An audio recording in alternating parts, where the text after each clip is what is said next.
नमस्ते बच्चों, स्वागत है आपका हमारे YouTube channel mission school education में। और आज हम पढ़ रहे हैं पाठ 7 पंडित जसराज ब्रिज कोर्स की इस कार्य पुस्तिका को हमें कंप्लीट करना है। पाठ 7 को आज हम कंप्लीट करेंगे। कक्षा 9वीं के सभी बच्चे अपनी ब्रिज कोर्स की किताब निकाल लें जो आपको अभी स्कूल से मिली होगी। बढ़ते हैं हम अपने पहले कार्यपत्रक की तरफ और करते हैं पहला कार्यपत्रक हल।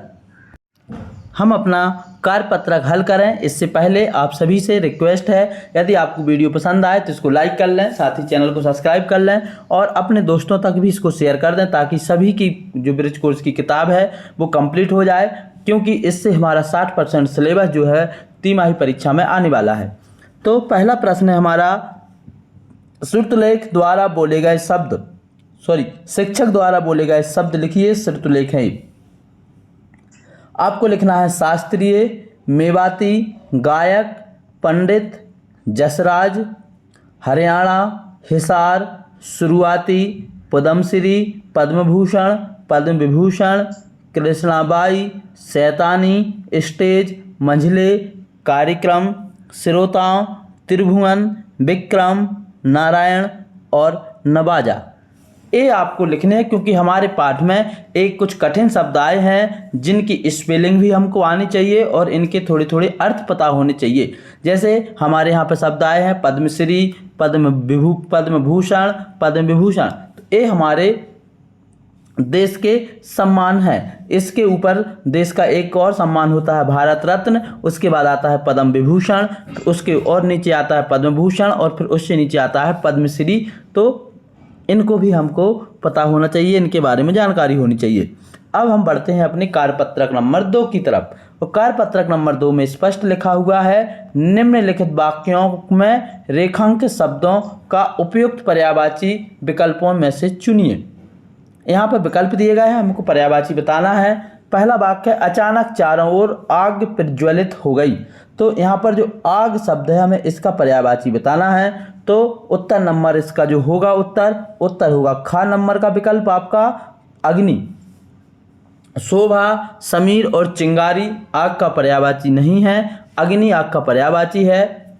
दूसरा है, उसके नेत्र में छोटा सा तिनका चला गया। यहाँ हमें नेत्र का पर्यायवाची बताना है, तो नेत्र का पर्यायवाची होता है नयन, चक्षु। तो ऑप्शन नंबर का हमारा इसका सही उत्तर है। तीसरा है, उसका मन आनंद से भर गया। आनंद का पर्यायवाची बताना है। ऑप्शन है अलंकार, अपूर्व, अभिमान और उल्लास। तो आनंद का पर्यायवाची होगा उल्लास, ऑप्शन नंबर घ। अगला है, हमें ईश्वर का धन्यवाद करना चाहिए। यहाँ पर हमें ईश्वर का पर्यायवाची बताना है, तो गणेश, महादेव, अनंग या परमात्मा। तो परमात्मा को ही हम ईश्वर कहते हैं, इसलिए ईश्वर का पर्यायवाची होगा परमात्मा, ऑप्शन नंबर घ। अगला है, वह नदी किनारे घूम रहा था। यहाँ किनारे का पर्यायवाची बताना है और किनारे या नदी के किनारे को हम तीर बोलते हैं, इसलिए इसका उत्तर होगा ऑप्शन नंबर का, वह नदी के तीर घूम रहा था। अगला है, क्या कुछ याद आता है उनके बारे में। तो इसका हमको पर्यायवाची बताना है। तो कुछ याद आता है उनके बारे में, इसका राइट उत्तर होगा ऑप्शन नंबर का स्मरण। जब हम किसी को याद करते हैं तो उसको स्मरण बोलते हैं। जब हम किसी चीज़ को स्मरण के साथ लिखते हैं तो उस जैसे कोई कहानी है तो उसको हम संस्मरण या स्मरण बोलते हैं, ये वही वाला स्मरण है। स्मृति मतलब याद होता है, लेकिन स्मृति के याद का मतलब होता है कि जो हमें ध्यान है, लेकिन जब हम किसी चीज़ के बारे में पिछली बातों को याद करते हैं तो उसको स्मरण कहते हैं।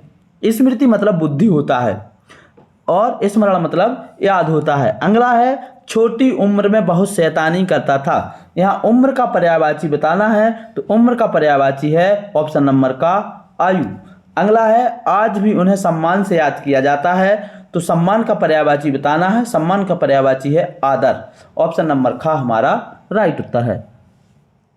इसके साथ हमने जो है 2 कार्यपत्रक हल कर लिए। अब हम बढ़ते हैं अपने कार्यपत्रक नंबर 3 की तरफ। कार्यपत्रक नंबर 3 में हमको बताना है अलग अलग अर्थ हैं। यहाँ पर कुछ शब्द हैं जो सुनने में समान प्रतीत होते हैं पर उनके अर्थ अलग अलग होते हैं, उसके बारे में बताना है। जैसे पहला शब्द है यहाँ पे लिखा है अस्त्र और शस्त्र। तो अस्त्र वह होता है जो फेंक करके चलाया जाता है और शस्त्र वह होता है जो हाथ में लेकर चलाया जाता है। बच्चों को याद करने के लिए एक अच्छा सा नुस्खा है, जैसे पत्थर हम किसी को फेंक के मारते हैं तो उसको हम अस्त्र बोल सकते हैं, और डंडा किसी को हाथ में लेकर मारते हैं तो उसको हम शस्त्र बोल सकते हैं। इस तरीके से ऐसे हथियार जो फेंक करके चलाए जाते हैं वह कहलाते हैं अस्त्र, और जो पास में हाथ में लेकर चलाए जाते हैं वो कहलाते हैं शस्त्र। अगला है हमारा इसी में अगम और दुर्गम। अगम का अर्थ होता है जहाँ पर पहुँचा ही नहीं जा सकता, किसी भी हाल में हम वहाँ नहीं पहुँच सकते, वो कहलाता है अगम। और एक होता है दुर्गम। दुर्गम में हम जो होता है जहाँ पर दुर्गम का अर्थ होता है जहाँ पहुँचा तो जा सकता है लेकिन कठिनाई के साथ, मतलब जहाँ पहुँचना थोड़ा कठिन हो, वो कहलाता है दुर्गम। दूसरा है हमारा ईर्ष्या और द्वेष। ईर्ष्या का अर्थ होता है जलन, जो हमें दूसरों की तरक्की से उत्पन्न होती है, उसको हम क्या बोलते हैं? ईर्ष्या बोलते हैं। द्वेष का अर्थ होता है घृणा, जो कि किसी के प्रति बैर भाव को दर्शाता है। किसी से लड़ाई झगड़े से जो उत्पन्न होती है वह तरक्की भी कर सकता है, बिना तरक्की वाला भी हो सकता है, तो ये कहलाता है द्वेष। हमें किसी से ईर्ष्या और द्वेष नहीं करनी चाहिए, ये सभी बच्चों को यहाँ से सीखना है। अगला है कार्य और कर्तव्य। कार्य का अर्थ होता है कामकाज जो किसी उद्देश्य से पूरा किया जाता है, उद्देश्य पूरा होते ही उस कामकाज से हम दूर हो जाते हैं। और कर्तव्य का अर्थ होता है दायित्व बोध, जो कि हमें एक जिम्मेदारी से मिलता है और उस जिम्मेदारी को हमें निभाना पड़ता है, तो वह कहलाता है कर्तव्य। अब अगला है आज्ञा और अनुमति। आज्ञा का अर्थ है आदेश, यह किसी उच्च अधिकारी या हमारे बड़े बूढ़ों द्वारा हमको या हमसे बड़े लोगों के द्वारा दिया जाता है या दी जाती है। तो आज्ञा का अर्थ है आदेश, यह किसी उच्च अधिकारी या हमसे बड़े जो भी हैं, हमारे अधिकारी हैं, हमारे घर के हैं, माता पिता हैं, उनके द्वारा दी जाती है आज्ञा। और अनुमति का अर्थ होता है स्वीकृति, यह किसी कार्य को करने की स्वीकृति है। जरूरी नहीं है कि यह बड़े व्यक्ति दें या छोटे। यदि हमें छोटे बच्चे का भी कोई सामान लेना है और उससे पूछ कर के लेना है तो हमें उसकी स्वीकृति लेनी पड़ेगी या उसकी अनुमति लेनी पड़ेगी, क्या मैं इस सामान का उपयोग कर सकता हूँ, तो वह अनुमति कहलाएगा, वह आज्ञा नहीं कहलाएगी। तो आज्ञा और अनुमति में हमने अंतर समझ लिया। अगला है अभिमान और अहंकार। अभिमान का अर्थ है गर्व। साथियों यहाँ पर गर्व लिखा है, गर्व को वाह बना देना है, गा वापे रा की रेप, गर्व होता है। अभिमान का अर्थ है गर्व, यह स्वयं के गुणों को दर्शाता है। यहाँ पर गुणों शब्द रह गया है, जो है सभी इसको अच्छे से लिख लेंगे। अभिमान का अर्थ होता है गर्व, यहाँ पर जो गा बापरा की रेप लगा के आप गर्व लिख लेंगे। यह स्वयं पर नहीं लिखना है, स्वयं के गुणों को दर्शाता है, जो हमारे अंदर गुण हैं, हमारे अंदर जो अच्छाइयाँ हैं, यह उसको दर्शाता है।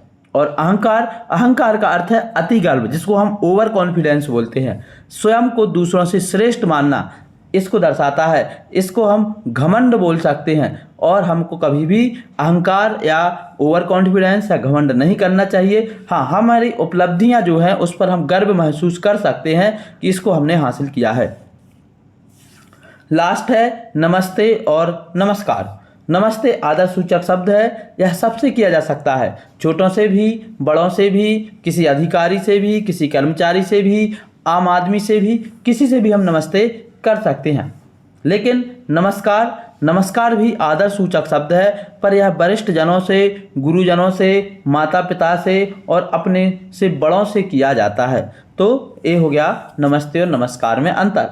यदि सभी बच्चों को वीडियो पसंद आ रहा है, आपको इससे हेल्प मिल रही है, तो हमारे चैनल को सब्सक्राइब जरूर कर लें और कमेंट करके भी बताएं कि आप आगे क्या पढ़ना चाहते हैं। अगला प्रश्न है हमारा, यहाँ पर भी हमको शब्दों के अर्थ बताने हैं और वाक्य का प्रयोग करना है। यहाँ पर शब्द है पहला कामकाज। कामकाज का अर्थ है कार्य करना, तो हम घर का सारा कामकाज करते हैं, वाक्य बन गया।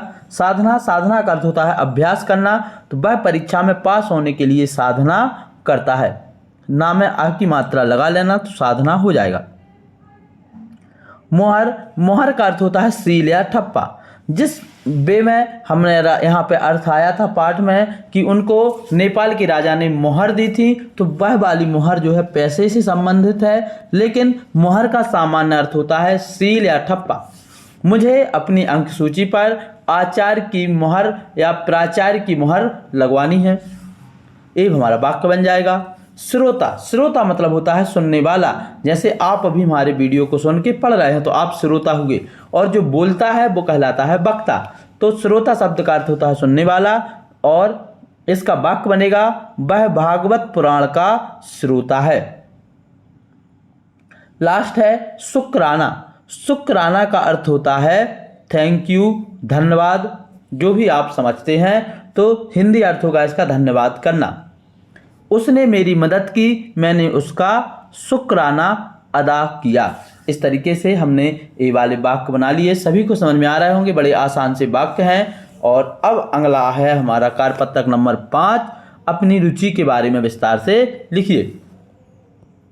सभी की अलग अलग रुचि हो सकती है, तो आप अपनी रुचि के हिसाब से लिखें। ये तो हमने आपको एक जो है प्रारूप बताया है कि आप ऐसे अपनी रुचि के बारे में लिख सकते हैं। जो हमने यहाँ पे लिखा है कि मुझे बचपन से कहानियाँ और कविताएं लिखने में रुचि थी। जब मैं कक्षा 6 में था, मेरे शिक्षक ने मेरी इस रुचि को पहचाना और मुझे हर हफ्ते एक नई कहानी लिखने को प्रेरित किया।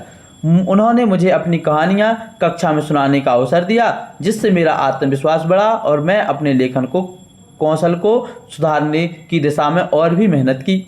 नई नई चीज़ों की खोज करना और अपने आसपास की दुनिया को समझना मैंने शुरू किया, और इसके बारे में जानना, घूमना फिरना और वीडियोग्राफी करना मेरा बहुत पहले से मेरी रुचि रही है। तो इसलिए मैं आप भी वीडियो बनाता हूं। तो आपकी भी जो भी रुचि हो आप इसमें लिख सकते हैं। आपकी रुचि खेलना हो सकती है, आपकी रुचि डांस करना हो सकती है, गाना गाना हो सकती है, पढ़ना हो सकती है, ड्राइंग करना हो सकती है, पेंटिंग करना हो सकती है। जो भी आपकी रुचि है आप उसमें ज़रूर साधना करें, मेहनत करें और एक दिन बहुत अच्छे उस क्षेत्र में अपना नाम रोशन करें। बढ़ते हैं हम अपने अगले कार्यपत्रक की तरफ, और आज का हमारा अगला कार्यपत्रक है अपने प्रिय शिक्षक के बारे में लिखिए। इस वाक्य को सबको नहीं लिखना है, मैं आपको बता रहा हूँ। ये तो सिर्फ है मैंने अपने प्रिय शिक्षक के बारे में लिखा है। आपके प्रिय शिक्षक कौन है यह आपको पता होगा, तो आपको उनके बारे में लिखना है। फिर भी मैं अपने प्रिय शिक्षक के बारे में लिखता हूँ, और इसी अवसर पर अपने प्रिय शिक्षक को आज फिर से याद करता हूँ। इसमें हमने लिखा है मेरे जीवन में स्कूल के दिनों एक शिक्षक थे जिनका नाम था श्री एम.एल. तंतवाय। वह अर्थशास्त्र विषय पढ़ाते थे और उनकी शिक्षा का तरीका इतना प्रभावशाली था कि उन्होंने न केवल मेरी पढ़ाई में बल्कि मेरे जीवन के कई अन्य पहलुओं में महत्वपूर्ण भूमिका निभाई। मैं आज भी अपने प्रिय शिक्षक के रूप में उनको याद करता हूँ।